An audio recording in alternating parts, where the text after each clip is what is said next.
frekuensinya nih untuk mengkupas tuntas tentang masalah-masalah yang terjadi pada lambung dan bagaimana penanganannya. Silakan dok.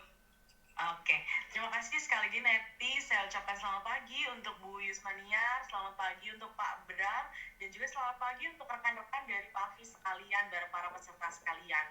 Hari ini, perkenalkan saya Dr. Jos Farma. Hari ini saya akan sharing sedikit-sedikit mengenai masalah-masalah lambung, terutama untuk teman-teman yang mungkin di sini punya masalah lambung, nanti oke banget untuk disimak. Sebelumnya saya akan izin untuk share screen dahulu. Sudah terlihat jelas ya?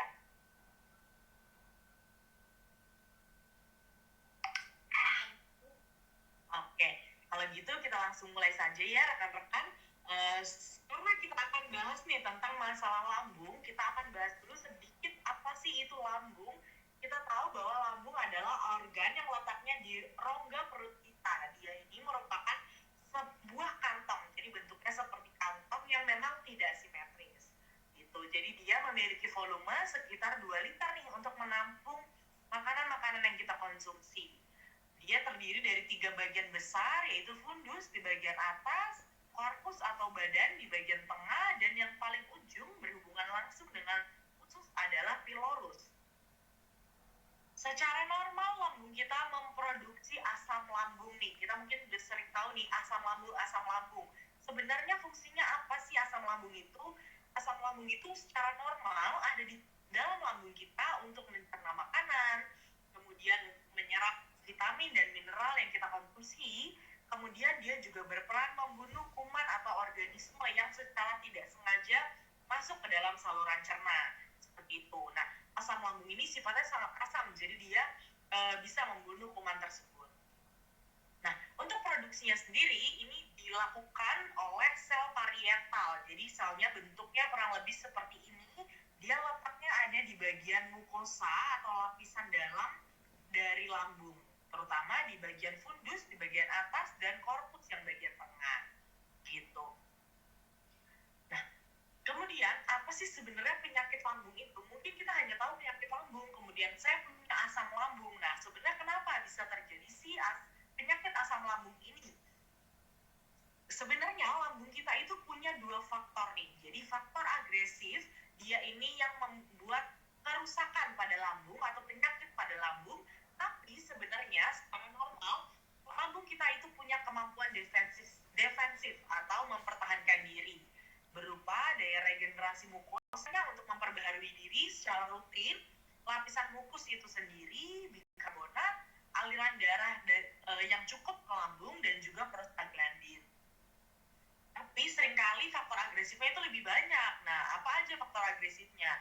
Bisa kita dapatkan dari dalam tubuh kita sendiri atau endogen, berupa asam lambung itu sendiri karena sifatnya sangat asam dan juga toksin. Kemudian kalau eksogen ini mungkin sebenarnya yang kita bisa atur nih, kita bisa kontrol seberapa banyak faktor agresif eksogen yang mau kita masukin ke dalam tubuh kita. Misalnya makanan, stres, alkohol, rokok, dan juga obat-obatan. Nah, dengan adanya kedua faktor ini, kalau dia seimbang, sebenarnya lambung kita akan sehat, baik-baik saja. Tapi apabila faktor agresif lebih berat nih, lebih banyak daripada faktor defensifnya, dia akan menyebabkan yang kita sebut penyakit lambung. Seperti itu. Jadi ketidakseimbangan keduanya lah yang menyebabkan penyakit lambung. Oleh karena itu, kalau kita mau tata laksana penyakit lambung ini, kita perlu mengurangi faktor agresif, meningkatkan faktor defensif, atau yang lebih baik lagi adalah duanya.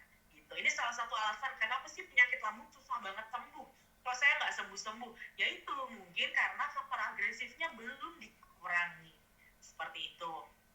Nah, ini beberapa jenis penyakit lambung nih kita sebut sebagai acid-related disease atau penyakit yang disebabkan karena asam lambung. Biasanya secara awam mungkin rekan-rekan sekalian juga menyebutnya sakit mah. Saya punya sakit mah. Padahal acid-related disease ini bisa terbagi jadi berbagai jenis penyakit. Yang pertama ada dispepsia, kemudian ada ulkus. Ulkus terbagi menjadi 2, yaitu ulkus lambung dan ulkus duodenum. Kemudian ada dispepsia yang non-ulcer atau tanpa ulkus. Ada GERD, yang mungkin ini Bapak Ibu juga sering banget dengar nih GERD, nanti akan kita bahas di belakang. hipersekresi patologis atau memang ada kondisi penyakit tertentu yang menyebabkan produksi asamnya berlebihan. Nah, sekarang kita akan bahas satu persatu sekilas tentang acid-related disease. Yang pertama, dispepsia. Dispepsia ini rasa tidak nyaman yang berasal di abdomen.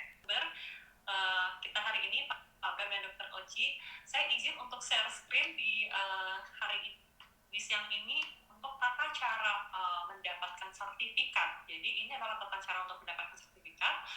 Link post test sudah kami buka. Bapak Ibu dapat masuk ke link post test di